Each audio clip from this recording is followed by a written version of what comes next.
Hi, my name is Lisa Medved, and this is my presentation for understanding my community surrounding Swallows Charter Academy. We are located in Pueblo West, Colorado.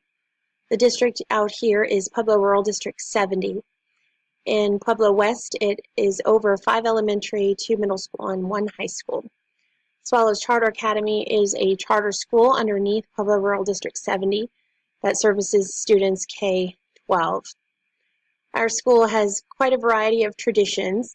We have a fun run, a carnival, social, ice cream social, field day at public park and pool, among many other things. We have a very strong PTO and also an education foundation, both of which are very active and are in charge of quite a few of our traditions. Our school was founded over 20 years ago, and the primary curriculum that has been used since its founding is core knowledge. So core knowledge curriculum covers and guides our instruction K through 8th grade. Our school is quite traditional, K through 10th grade, but our juniors and seniors have the opportunity to take advantage of our early college program, which allows them to attend classes full-time at our local community college and also then Colorado State University at Pueblo. This allows many of our students to graduate with an associate's degree, if not a bachelor's degree, along with their high school diploma. We have very strong parental involvement here at school. We do have a 20-hour requirement per family, which is highly encouraged, but certainly not strongly reinforced either. There aren't consequences if they don't meet the 20-hour requirements, but we do have many families that are involved on a regular basis in the classrooms, with the PTO, and also in the lunchroom. Our school has been very stable for most of its life, with the exception of the last few years. Most recently, this year, we've added an additional class, K through 3, so that's nearly 100 new students to our school. Our board just adopted a 4-day school week to match the calendar of our District 70 that's over us. They'd had a 4-day week for about 8 years. So our board decided to match their calendar.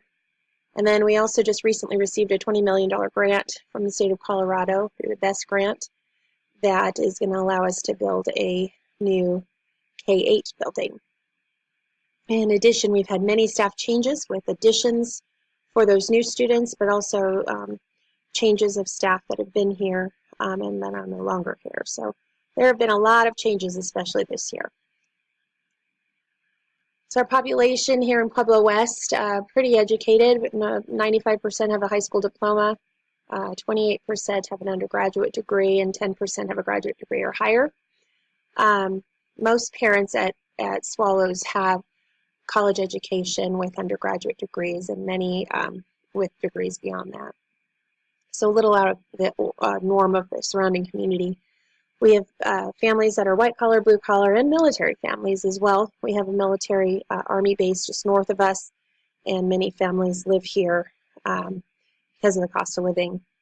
So most of the community is middle class, as well as most community at Swallows is middle class. We have 24% that qualify for free reduced lunch. There are many religious families, specifically Christian families, and many churches that are represented with our students. As I mentioned before, Swallows is K-12, and we have more females than we do males, and not much diversity. Over half of our students are white or Caucasian, about a quarter of them are Hispanic, and then the rest of our students are just a mix of ethnicities. In Pueblo West, there are quite a few ways to communicate: TV, radio, social media, websites, our school website, and email. So we have the regular TV stations that communicate information about the schools. Facebook seems to be quite popular with our school. We don't have a lot of foreign language impact in Pueblo West. We have a few ELL students, but not many to speak of as compared to some of our counterparts. Especially the city of Pueblo, which is about 8 miles from here, and then beyond that, east of there, an agricultural district has quite a high number of Spanish-speaking families. And we don't have many here at Swallows. Most people in our school get information from social media, and I say both official pages and groups, because Swallows has its own Facebook page that's updated by administration. Parents have formed a group on Facebook as well, and then there are a few groups associated with Pueblo West, just I live in Pueblo West type things where people get on discuss local things. So people get a lot of information from there, TV, our websites, and then teachers do a lot of communicating through apps like Reminder Dojo, and then the Metro Board over Pueblo West also has quite a bit of information about the community. So our community groups involved here at Swallows, Pueblo West Chamber of Commerce meets here regularly. We're a member, and so they meet here and have morning mixers, donuts, and coffee. And so a lot of community members have been into our school, and they've seen us and we've seen them. We have several Boy Scouts and Eagle Scouts in our student body, and they've done projects with their groups here at school. We have a SRO, sheriff deputy, assigned to our school, but we have many sheriff deputies who are parents as well of students at our school, including the deputy sheriff. So we do have quite a bit of involvement with the sheriff's department on a positive note. We have many schools or churches and religious groups in our school. We have a church that actually meets in our school on Sundays. We have another group that holds a Bible club after school, and it's from another church altogether. There are several parents who are pastors of churches in our community, and then recently we've started an FCA for our high school athletes.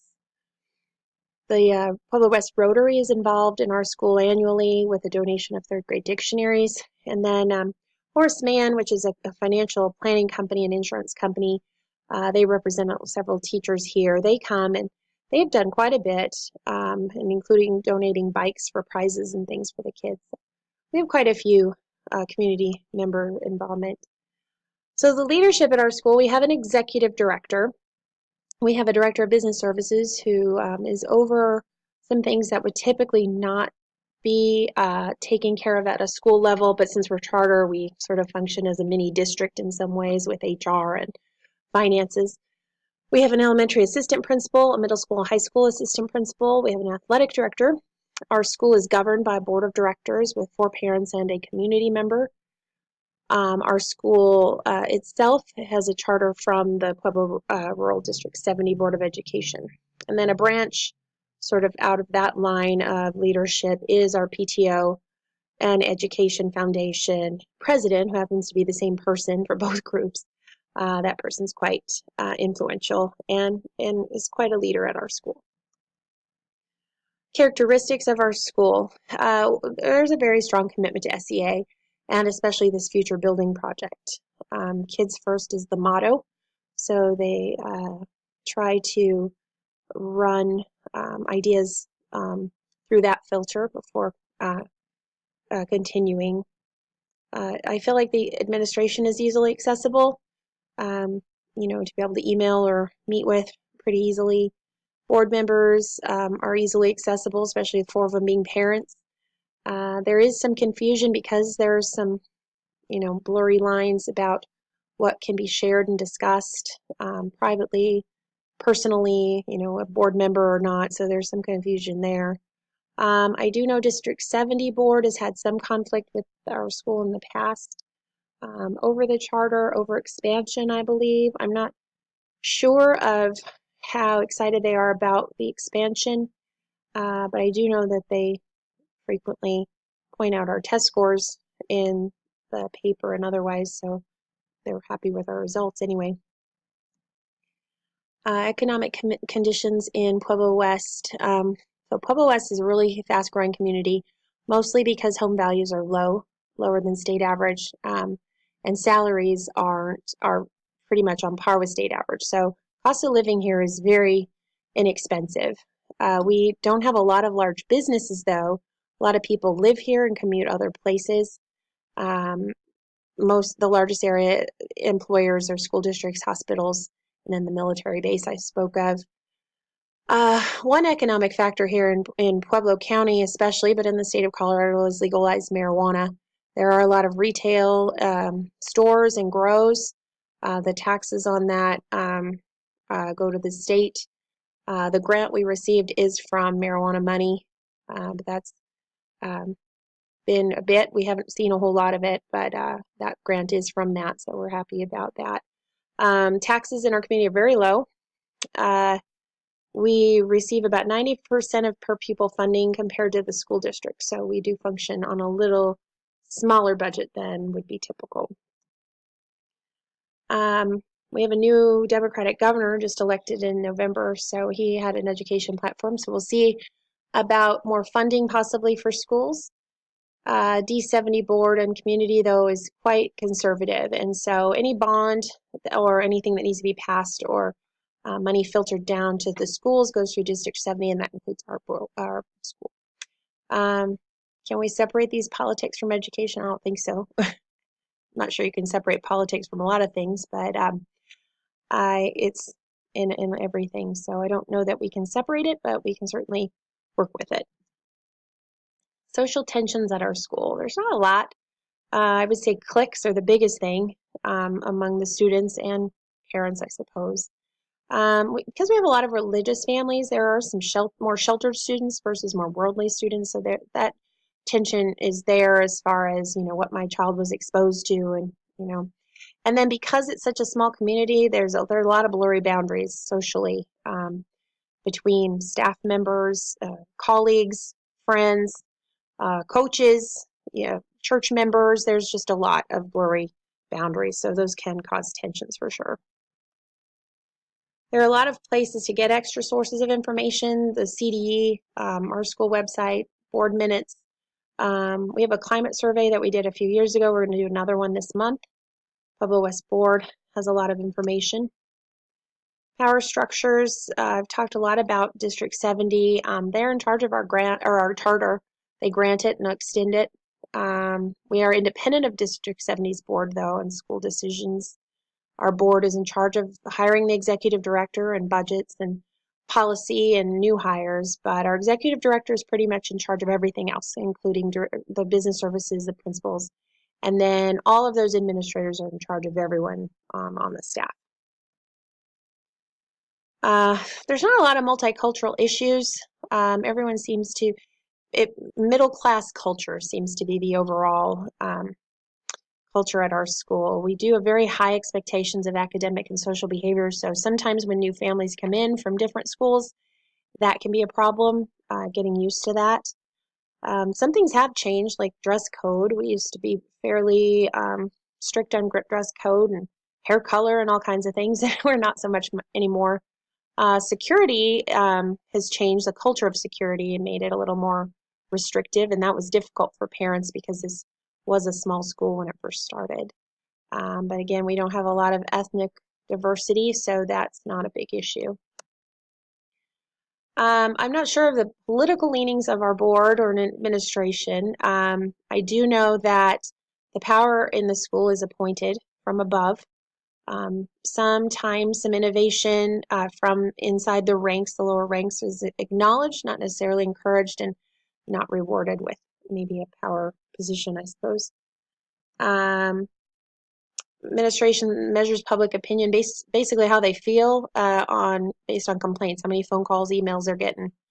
Public opinion certainly comes out in individuals, and then if it goes too far on social media, you can maybe get some information about public opinion in general about our school.